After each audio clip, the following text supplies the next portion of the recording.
Yes, yes. Well, I agree. I know it looks bad right now, but with a little hard work, we can get it done. Trust me.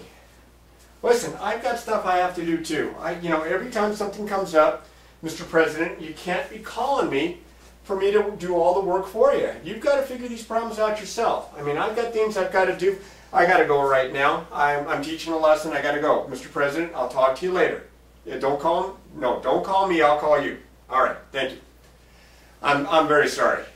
All right, we're starting here a brand new chapter, chapter 2, which is on integers. Now, you may remember integers from previous classes, but we're going to do a good solid review, and we're going to start off with the basics. Section 2-1, graphing integers on the number line. Now, when you're a little kid, like my grandson, the very first set of numbers that he learns are the natural numbers, which are this symbol here, this weird-looking capital N with an extra slash represents the set of natural numbers, or the counting numbers, 1, 2, 3, 4, and so on, 3 dots in a row, and so on. The whole numbers, which is this weird-looking capital W with an extra slash through it, would be the set of all the natural numbers and 0. Now, we know there are negative numbers. The opposites of these numbers are negative numbers. So if you take all of the opposites of these numbers, along with the numbers themselves, you have a set called the integers. Now you say, well, what symbol do we use for integers? A capital N for natural, a capital W for whole? Maybe it's a capital Y. No, it's not. It's a capital Z with an extra slash here like that. It comes from the German. And what happens here is this is the set. Now notice here, I'm going to put 3 dots at the beginning, and so on up to -3, -2, -1, 0, 1, 2, 3, and so on. The braces are just to give set notation. So we're going to be looking at the integers. The integers are all the whole numbers and all the opposites of the whole numbers. Okay? Now, we have to kind of picture this, what's called a Venn diagram. This is to represent all the numbers anywhere. Well, we have the natural numbers. But bigger than that, the natural numbers are contained in the whole numbers. But bigger than that, all of these numbers are contained in the integers. And you can see how we can compare the sets, which one is bigger than which, by using what's called a Venn diagram. Now, we'll do many more Venn diagrams than this, and in fact it's on the proficiency test, so that's something that we have to get good at. Alright, now let's compare our numbers here using the number line. So I want to clear this off here very quick, so give me just a second while here we go. I even have the number lines all set up here. The number lines are a graphical way to represent the numbers that we're talking about, and we're talking about the integers. Now you can see that the only number that's labeled here on either number line is this number right here at 0, which is sometimes referred to as the origin. And as you're probably aware, the positive numbers go to the right, so I'll go ahead and label those. And that would continue, thus the arrow to represent that it continues. And the negatives go to the left. Now remember, it goes on forever also, and that the negatives, the bigger it looks, the smaller the number actually is, because the numbers get bigger to the right, get smaller to the left. So even though -5 looks pretty big, it's the smallest number I have labeled here so far. It's smaller than 0, it's smaller than any of the positive numbers, it's smaller than any of these numbers that I have labeled. We can use the number line to help us identify and compare integers. Now, this one right here that I've got drawn out, I'm going to label some points here. I'm going to call this point A. I'm going to call this one here point B. I'm going to call this one way over here point C. And if I said these points that are on there that are named A, B, and C represent what we call the graphs of 3 numbers. The point is the graph, the number is known as the coordinate. So if I asked you, what's the coordinate for A? You would say -4. If I said, what's the coordinate for B? you would say -1. If I said, what's the coordinate or the value here for C? And you would say +3. And you can see again how order helps by looking at the number line, because I can see which number is bigger than which. I can see that B is bigger than A and C is bigger than the other two combined. So now what we're going to do is we're going to reverse this. I'm going to give some coordinates. I want to graph them on this second number line. So let's say that I say D is -2, E is 4, F is 0, and G is 1/2. Well, 1/2 is not an integer. I'm just teasing on that one. We're not going to do that one quite yet. I didn't want to give you too much of a rush and scare you with a fraction. So positive numbers to the right, negative to the left. D is -2. Put a big old dot right there and put the letter D to represent -2. E is 4 over here. Put a big old dot right here and label it with the name E right there by the 4. And then, of course, this is the origin, and I'll put the F right there. And you can see how that's done. You've done this before, I'm sure you have. But this is a good review just in case you've forgotten some of it. Now, when we want to compare numbers to see which one's bigger than which, you guys may remember this symbol, which is greater than, and this symbol here, which is less than. Some students get these backward. One way to remember them is the alligator mouth idea. I sometimes remember it because this one looks a little bit like the letter L. I mean, it's tilted, but it looks a little bit like the letter L, a capital L, which stands for less than. This one doesn't really look as much like a capital L because it's backward. But this one here, L for less than, so that'll help to remind you. Or you can just remember it points to the smaller number, it opens up to the larger number.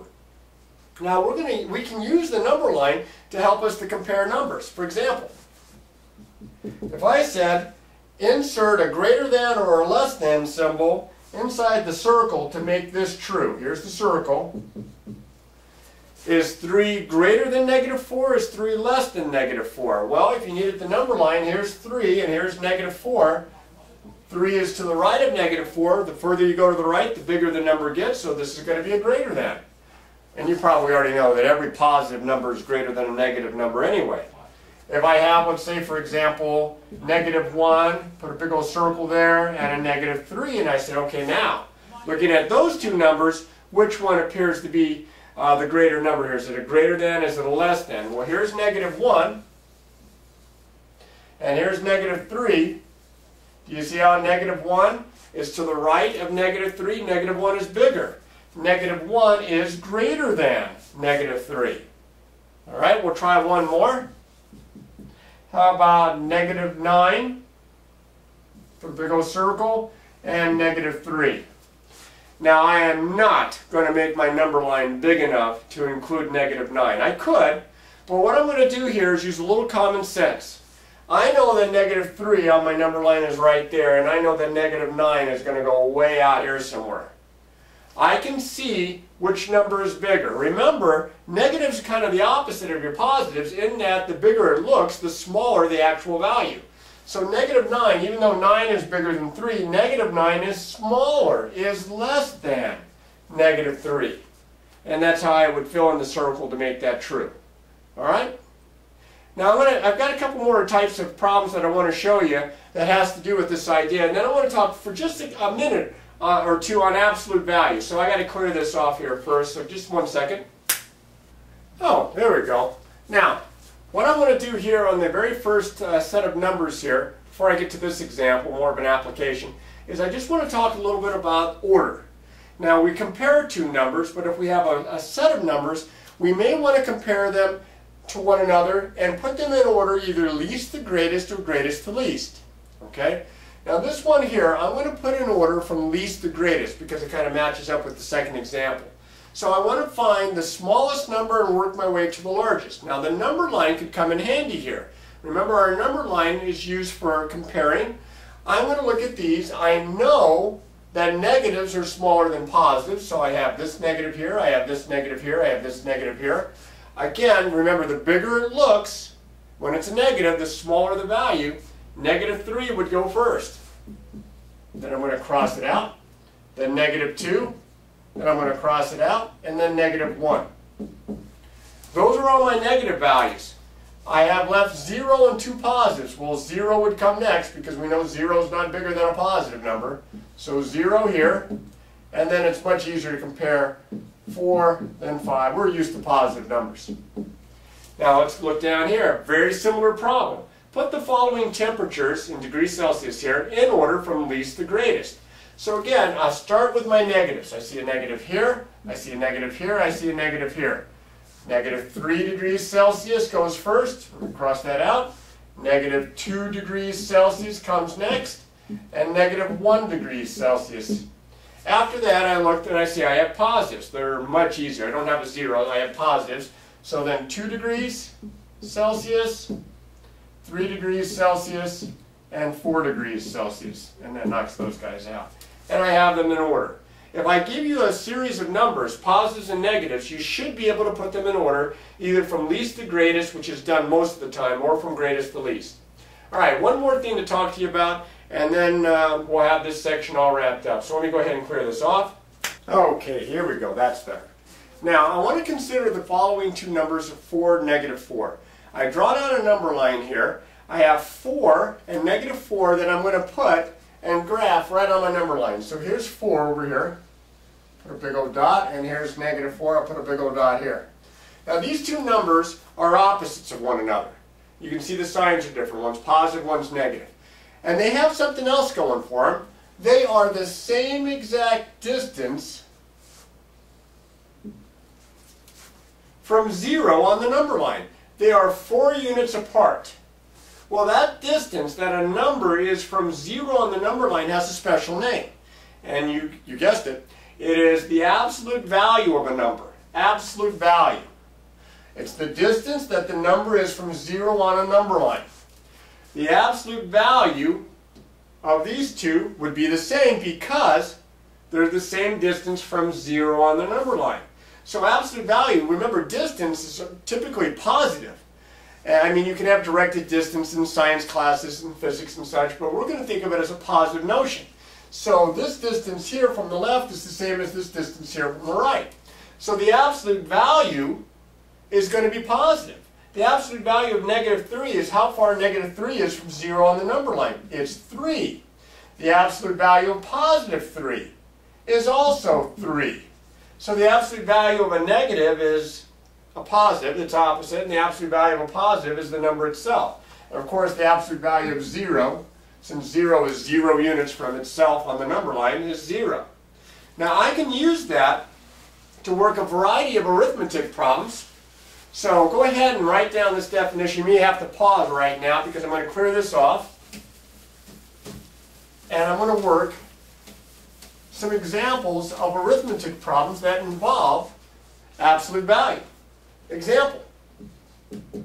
If I ask for the absolute value of 4 plus the absolute value of negative 5. Don't add them up. Not until you take the absolute value, that is. The absolute value of 4 is 4. The absolute value of negative 5 is 5. Now I can add them up and I get 9. The absolute value of negative 5 minus the absolute value of 0. The absolute value of negative 5 is 5 units from 0 on the number line, so this is 5, minus the absolute value of 0. We mentioned before it was 0. Look at that. That's about as easy as you could hope for. And the absolute value of negative 2 plus the absolute value of negative 6. We're adding two numbers that are negative, but we're adding their absolute values. Look what happens.